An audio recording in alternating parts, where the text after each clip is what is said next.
Hello again, and welcome back to my channel. I just want to thank you all who have been tuning in recently. Thank you for all the couple hundred new subscribers that I've gotten in this last week.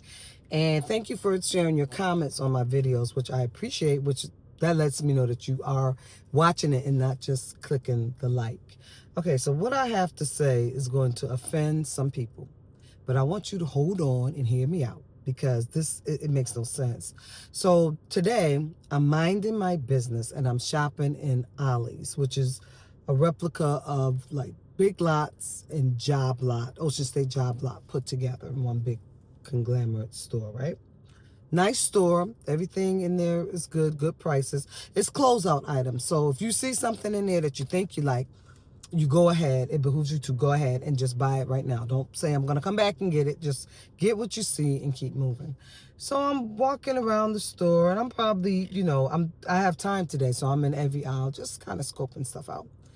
And I come down the aisle that has like the room plugins and stuff like that, and it's a lady that's in my way because I want to turn my cart to the left and she's in my way. So she sees that I want to turn my cart to the left and she goes, "Oh, I'm sorry, excuse me," and she moves out the way.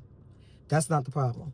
The problem is when I get around her, it's a family, it looks like, of, I don't know, one, two, it might have been 4 or 5 of them together. They probably were like husband and wife, maybe an older son or nephew, maybe in his 20s, 30s, and maybe a girl in her late 20s, and then 2 people that looked age appropriate, like around my age. So I'm assuming that these are their children. I don't know, I'm not sure.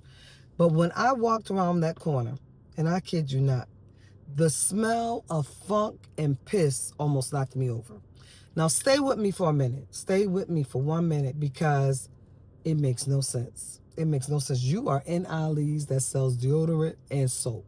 But the thing is, you can't put deodorant over a stinky body if it's already stinking, and then you try to put, if you're about to stink, maybe you could put on an extra dose of deodorant. I don't know.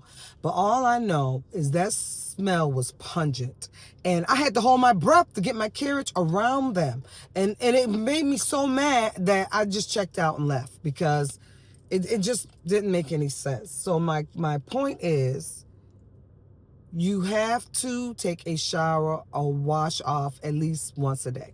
In some cases, you have to do it twice a day. Know your body and know your limit of oil. So in oils, what I mean by that is, know that if you took a shower at 8 and you start to smell at 2, that's your go-to. It's like, you know what? I had to take the shower in the morning at 8, and I got to do a quick, if I'm still at work, you got to get some of those adult wash sheets, they call them. They're disposable. Go in, wash under your arms and all your other parts that are funky and stinky, because that made no sense to me, why a person smelling like that. I can't even imagine them in the car riding with him. How are you in the car and you roll with him to the store and you don't tell him that he said, because I think it was only one that was smelling, the one that I was the closest to. He's laughing and joking with the family and friends, and I just wanted to tap him and say, no, we don't do this. You don't come out like this. And it could be his clothes. Maybe he peed in his clothes and he slept in them and he got up and he put them on. I don't know, but it does not make any sense. It doesn't make any sense to have that strong a body odor and you don't smell it and correct it. I left the store, but that's okay. That was just God's signal to tell me that I am done, and it was time for me to leave anyway. Boy, wash up, wash up, wash up.